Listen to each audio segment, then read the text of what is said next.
Hey girl, hey, it's your girl Royalty here. If you're new here, I'm gonna need you to subscribe, and if you're returning, welcome back. So today's video is extra special because I'm going to be showing you how I created these custom acrylic press-ons.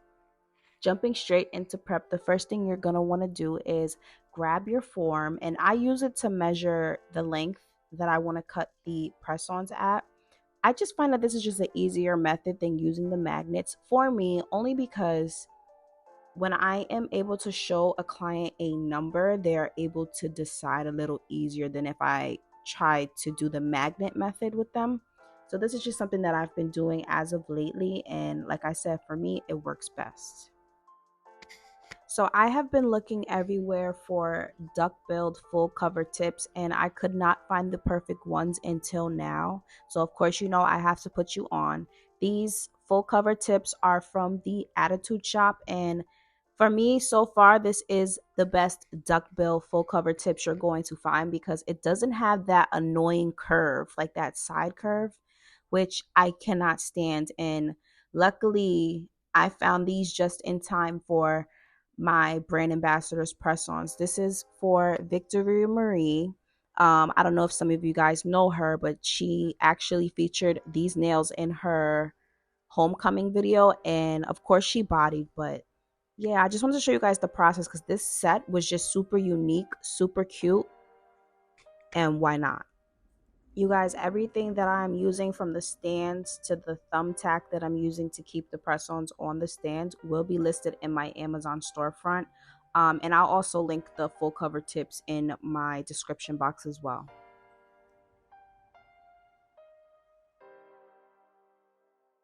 Okay, so moving on, we are going to jump straight into pre-shaping now. Because we cut the tip, I don't like the way the free edge looks. So just for me, as my preference, I always go in and just make straight, crisp lines. I like to kind of see the image before it's actually finished. So this step is actually optional. You can decide not to do it. You can completely file after the acrylic is laid, but just for my preference, this is what I do. When I am shaping, I make sure that I keep the nail on the stand. You're going to see later that I take it off, but just for right now, I like to make sure that it stays on the stand. Again, this is just something that I've developed while making my acrylic press-ons. But again, if you're just starting, you'll find out your own preferences and what you like when doing acrylic press-ons. I feel like with nails, especially press-ons, there's no right or wrong way. You kind of just have to move to where you feel comfortable.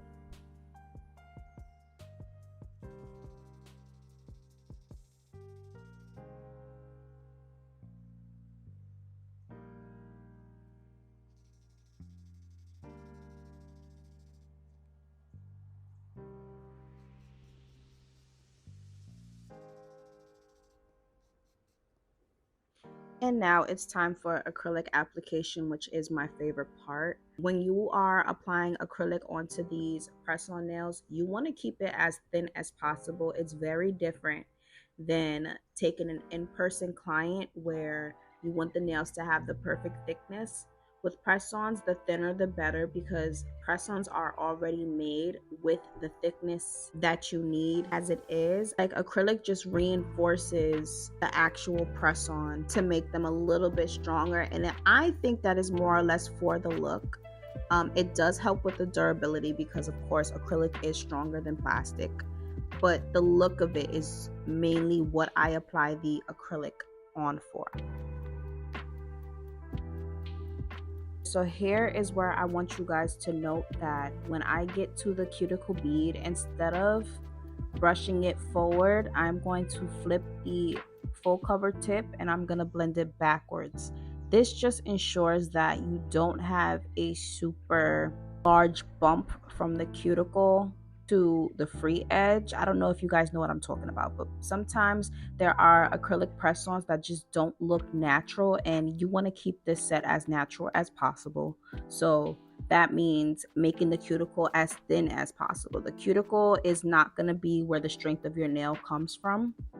It's going to be the bulk of the nail. Yeah, I'm going to let you watch this a few times so that you can get the hang of it. If you need to pause this video while you're working, feel free to do so. That's literally how I learned as a beginner, was to watch videos and mimic the way that the nail tech was moving in order for me to get the feel and start picking up the habits that I have now. Y'all, as I'm recording this, I am realizing that we are almost at 500 subscribers now. I know to a lot of people that that's like nothing, but to see where I've started with having literally just my family subscribe to me to almost having 500 of you guys curious to see how I work in my life, because I don't know if y'all know, and if you've been keeping up, you know that I like to post vlogs as well. But being able to grow in front of you guys just means so much to me. So again, I thank you for all the love, all the support, all the positive feedback. Like, y'all don't know how that makes my heart feel. I am so grateful for you guys. So again, thank you, thank you. We are almost at the 500 mark. Tell a friend to subscribe, because like I said, I'm trying to give you guys all the tea. I want to put you on. My goal here is to make sure that you guys get the information that was held from me when I was first starting. Like, there's a lot of gatekeepers out there, and that's not what I'm here for. I'm here to put you on. Not me ranting and remembering that I forgot to tell you guys which acrylic I'm using. I am using Bad Enough by Dynamic Nail Supply. If you were wondering, it is basically like a Bad and Bougie dupe from Valentino Beauty Pure. And for me, like I said, I like to save my extra little coin where I can. There's nothing like Valentino, but this is definitely a good beginner-friendly alternative acrylic. And later on this week, by the way, I'm also going to be releasing a video on my knowledge on how to become a nail tech. So you guys stay tuned for that. I am currently, well, right after this, I'm going to edit it so that I can release it literally within the next 2 days. So whenever you're seeing this, 2 days later, you should be expecting to see my how to become a nail tech video. And I hope you guys enjoy it, because I'm still trying to get comfortable with speaking in front of the camera. Like, voiceovers are more of my niche, because I don't have to like visually please you. Like, my hands are doing the work. But when I'm in front of a camera, just know that that video has to get chopped and screwed, because I'm awkward as hell. But it is what it is. We here.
Okay, so now we are here at the shaping part of this video, which is the make or break part of acrylic press-ons. Like, the shape has to give. I feel like the shape is the most important thing, along with not making the nail too bulky. So as you can see, I took the nail off of the stand and I tried to show you guys a better angle. I hope you guys appreciate it, because I was struggling to stay in the camera. But yeah, so I just like you would shape someone else's nails, you're gonna shape each side wall, and then you're gonna go to the front. And then instead of using my drill for the sanding band, I prefer to use my hand file to go all across the surface of the nail. just because I feel like the acrylic is already thin. So if we use that drill, it might take off a little too fast, and I want to use a different bit, which you're going to see in a few. So I'm not going to keep using my e-file. The hand file is my best friend when I am using acrylic press-ons. Not using acrylic press-ons, I meant making acrylic press-ons. But yeah, you guys, just study these movements and try to do it yourself. The best thing that I can do is tell you to literally pause the video and copy me. Now, I did fast forward this just a little bit. I am moving a lot slower with shorter strokes, but for the sake of the video, I didn't want to make this an hour-long video, so I decided to speed it up, but just know I'm moving much slower than what you see in this video. Y'all, acrylic press-ons take just as much time as an in-person client, if not longer, because I feel like it's harder to shape these nails, especially because they're these little nails that you have to hold in between your fingers instead of on a person. So I feel like my price is my price for that reason. Don't ever let anybody shame you for the price that you sell your acrylic press-ons, because these are not Kiss. No shade, but this is not Kiss. This is Royalty Lux acrylic press-ons.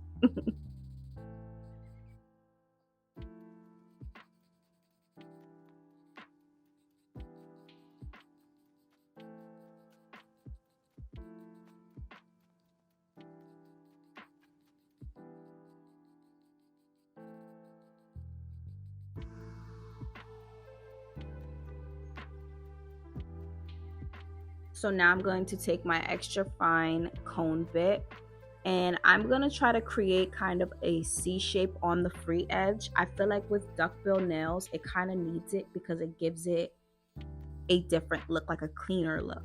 I feel like when it's just straight, like how it was before, it kind of just gives it more of a confused square look. So this is my trick on how I make the shape stand out a little bit better. So yeah, I'm gonna go over the free edge. You're gonna see me keep looking at it, going back, making sure that it is to my liking. I think I made this part pretty long just so that you guys could really get a feel on how I shape the bottom of these nails. And also, you'll see that if I made the free edge a little too thick, I do run the bit underneath it to thin it out, just because again, we want crisp shapes, and I feel like the thinner the better, but not too thin.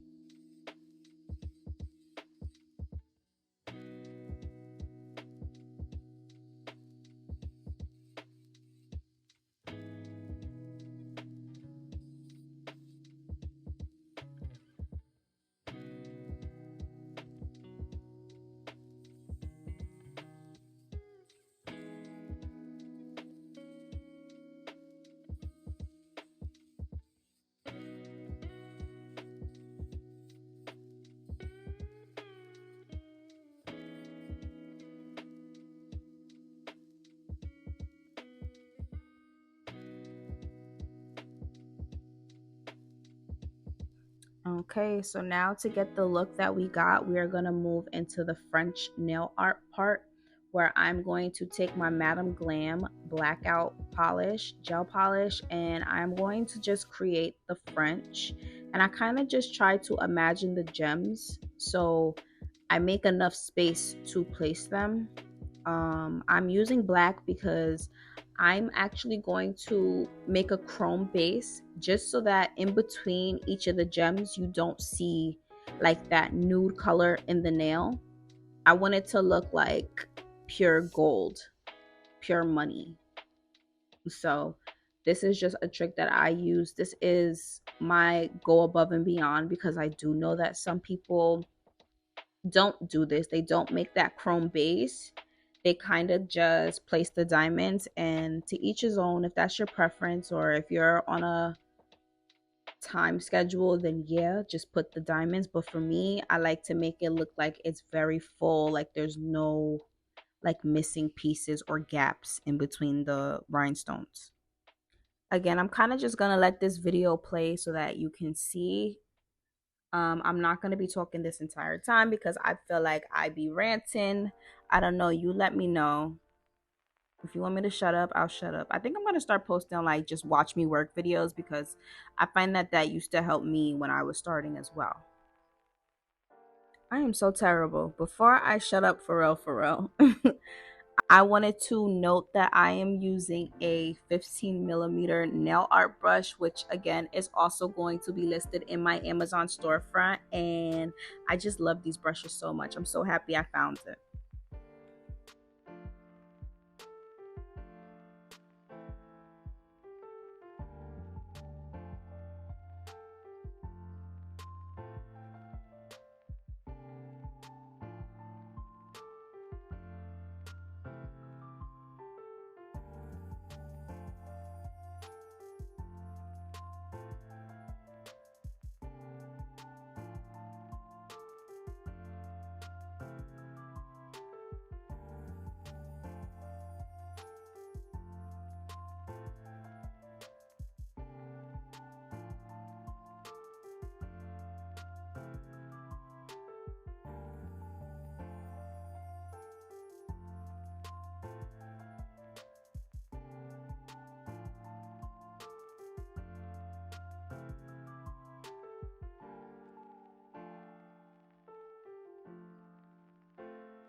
Okay, so moving on to the chrome application now. This is a new trick that I learned as well. I'm always learning new things. Like as a nail tech, you always find new tips and tricks that just work with you. But I am actually using a makeup sponge instead of my finger. If you watched my last video, you know I said to use your finger.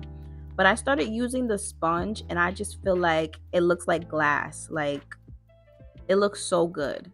So yeah, I take a little bit on the tip of my sponge and then I just literally just wipe it all over the black that we just put. This chrome powder is also from Amazon, and again, it is in my storefront. So you know what that means? Click that link in my description and use my Amazon storefront. Period.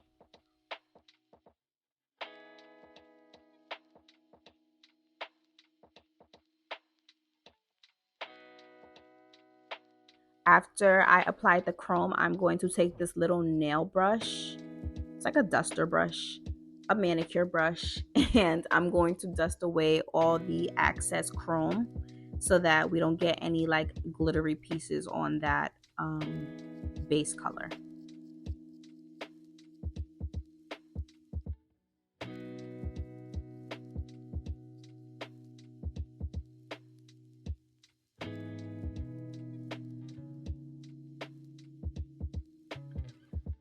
And now I'm going to take my Dynamic Nail Supply top coat and I am going to coat the chrome because I don't want it to chip away.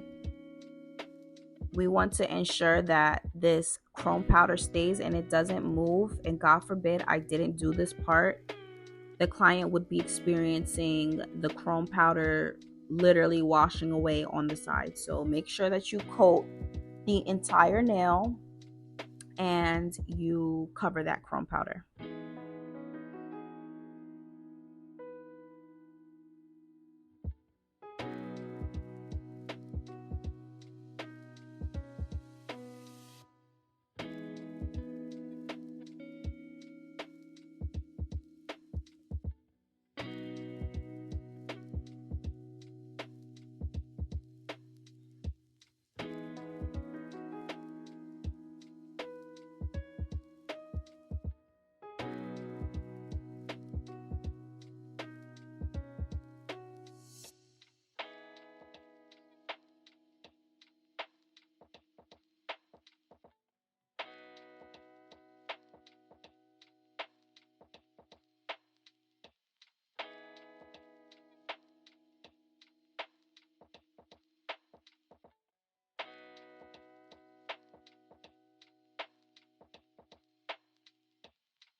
And now I'm just showing you guys the inspo pic that Victory sent to me, and this was so cute. I just absolutely loved it. I'm not sure who the artist is, so I could not tag them, but now we are going to move into the rhinestone placement. And of course, you know I am taking one of my holy grail products, which is the McCart rhinestone glue, and I'm going to just coat it around the French tip part of the nail, not the entire nail. And this is pretty much self-explanatory. I'm just going to take different sized rhinestones and place them where I feel like they can fit.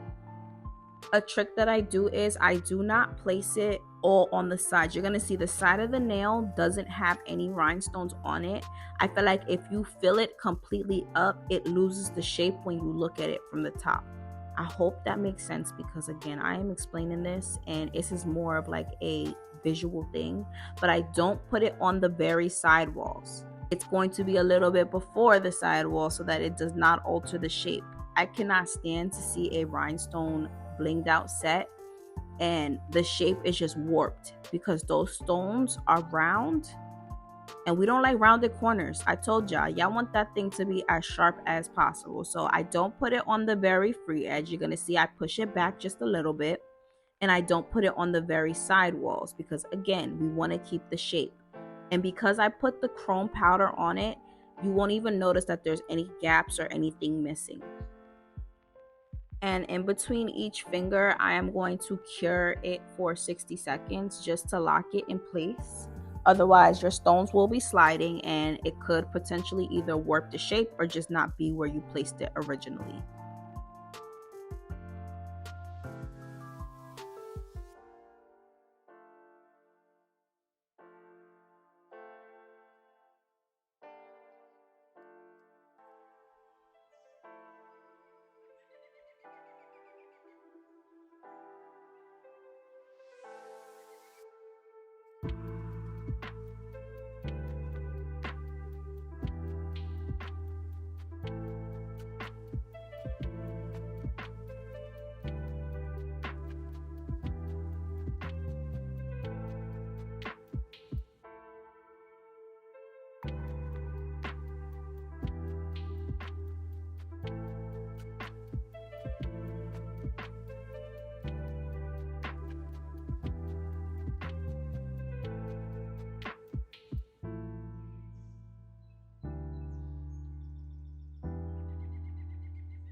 So now when I place the butterfly charm, I am going to put just enough glue, rhinestone glue, and then I'm going to use my fingers to place it because it was super big, and I kind of just play with it until it's directly where I want the butterfly to be.